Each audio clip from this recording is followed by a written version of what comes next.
Betsy Bruce, Fox 2 News. Protesters and police filled downtown St. Louis this afternoon for what protesters call Ferguson October. Fox 2's Anthony Kiko continues our team coverage with a message from both sides. As this symbol of Red October flows in downtown St. Louis, protesters flood the city for Ferguson October. I had to be here with people from across the country and the world, really. It's loud. It's large. It's diverse. This is a photo of a black girl on her white father's shoulders. And that we stand with our brothers and sisters of color. And it's peaceful. I'm so proud of my city. Make some noise for St. Louis, please.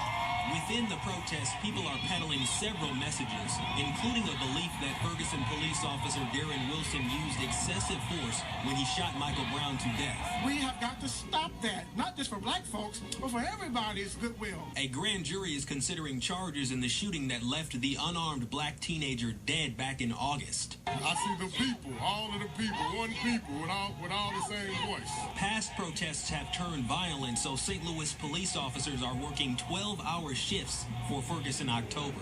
Just to make sure that everybody knows that we're here, that everybody's calm and everybody's relaxed for the weekend. Protesters are calling it a weekend of resistance. I think it's a very fundamental thing. I think everybody in our country has a right to have their message heard. Whether we like the message or not, they have a right to have it heard. Police and protesters alike say they hope this protest near the Arch marks a turn toward a gateway of peace. Reporting in downtown St. Louis, Anthony Kiko, Fox 2 News. Organizers officially call it the Justice for All National March and Rally, and it drew people from coast to coast for a variety of reasons. But as Fox 2's Andy Banker reports, they all marched under one name. Don't shoot! Don't shoot!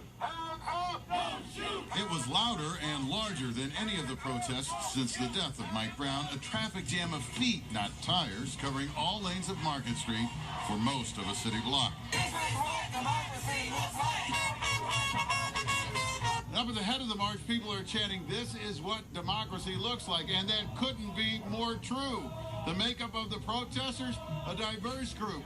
People who are here for more than just Mike Brown, if they're even here for Mike Brown at all. Groups from Oakland, California to New York joined in song. The U.S. Palestinian Community Network was here. St. Louis's Veterans for Peace marched in drum step with labor unions, and a group from Indianapolis pushing for a $15 minimum wage. I don't want to take part in anything that's violent. It's already stuff violent going on. So if we can stop the violence within everybody, then maybe, you feel me, everything else will stop. And that's another reason that Veterans for Peace is here. We like to, and we got some of us are working at de-escalation to see that that doesn't occur. That people don't get out of hand and start becoming violent. This is about economic justice. And economic justice starts with the way people are treated at work. Much to overcome in the eyes of thousands who felt called for a variety of reasons, yet all in the name of Mike Brown. What happened here was so acute, so just mind-numbingly violent, that people had a quick reaction. And I think that the first reaction that people had caused folks to really look at this place. Market Street, St. Louis, Missouri. Andy Banker, Fox 2 News. Well, there weren't any protesters in South City this